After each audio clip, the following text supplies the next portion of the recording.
This alcove here is a Green Careers video loop. So we've got a number of our different LO professionals just talking about, you know, why they love LO and the career, why they chose the career they did. And it's meant to give people the opportunity to see right at the start here how many different schools we have available for post-secondary programs, how many high schools are out there that have horticulture majors to them. This is one of the unique pieces in the garden. This wall, which is on both sides of the wine cellar, is actually an engineered soil retaining wall. So it can be used to hold up the sides of highways. It's going to be engineered and stamped to hold up vehicular traffic. So that's why it's exposed. Some people are going to wonder why they can see sandbags. It's on purpose. It gets a soil mix put right into those bags, and we can plant into them, and you can vegetate a really, really steep slope and prevent erosion. Our dry stone walling team from Saugeen came down again with Dean McClellan, our master waller that we work with at LO all the time. So he got gentlemen from the Saugeen First Nations to come down to do our dry stack wine cellar facing. Stone came in from Upper Canada Stone, again, as they always supply to us. They've been amazing, huge help with all of our stuff, bringing materials forward. So there's going to be a chain across the face of the sea can here, going into the wine cellar. We've got a little drip going on in there, so it sounds like a reverberating cave. Phil Jackson Ponds did our major water feature here. That was a 3-day build for a really skilled crew of, I think there was 4 of them here.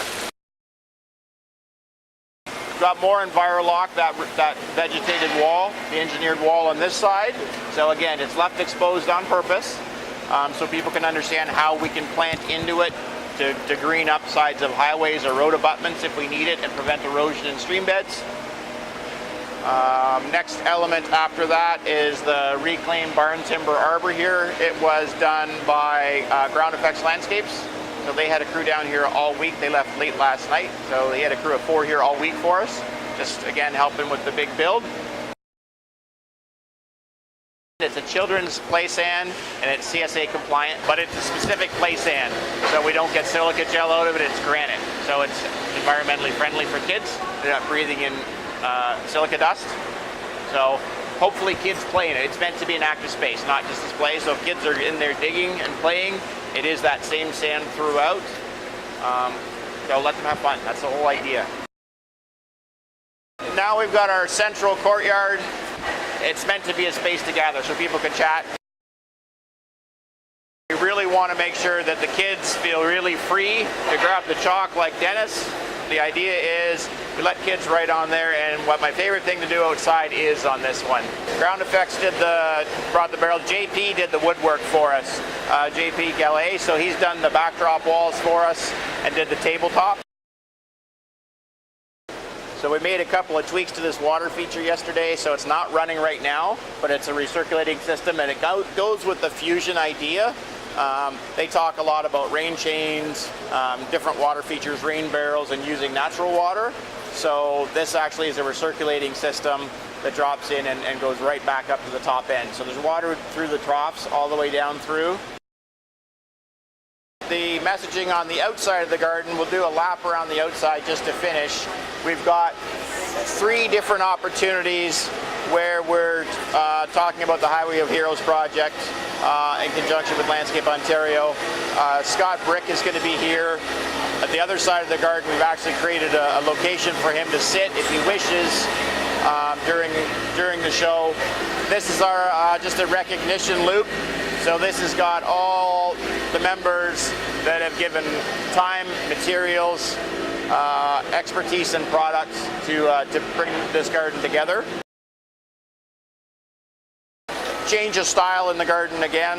Once we go into the garden, we've got a sound chip in there, so we've got bees in the garden. It sounds really cool, and they kind of come and go in big flocks. So it's really interesting to see people already when they walk through. So our next piece, this whole area is meant to showcase the need and importance of pollinators. We've got our bees in the background here, so If people go running and screaming, that's why. And then the intent is through here that people can walk through the pollinator garden, walk through the area. If they so choose, we do have a few lift-out panels. So if they want to take a look, you can see what the inside of a hive looks like. Blending out from the naturalized pollinator area more into an urban turf. So this is where our lawn care sector really gets their showcase, and we've made it so the kids can play on the lawn as well. It's all been staked down, so it's meant to be played on. Underneath the mulch path, we've got Duralon, which came from bean and stalk. So a wheelchair can go on this quite comfortably. It won't sink in. So it's accessible from that point of view.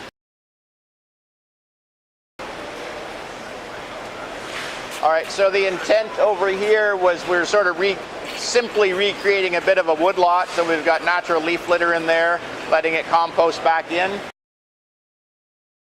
Over here we've got the ISAO. So they are going to have some staff here answering questions about arborists in general, but they've also got, they're going to have a static display, so when they're not here, people can still find out more about being an arborist if they choose as a career. And then Scott Brick from the Highway of Heroes, we've actually given him a little bit quieter space over here. So he's going to be bringing a bistro table and chair. So if people are interested in donating to the Highway of Heroes, they want a memorial tree, or they just want to know more about the program, we've got the posters inside if they're generally interested.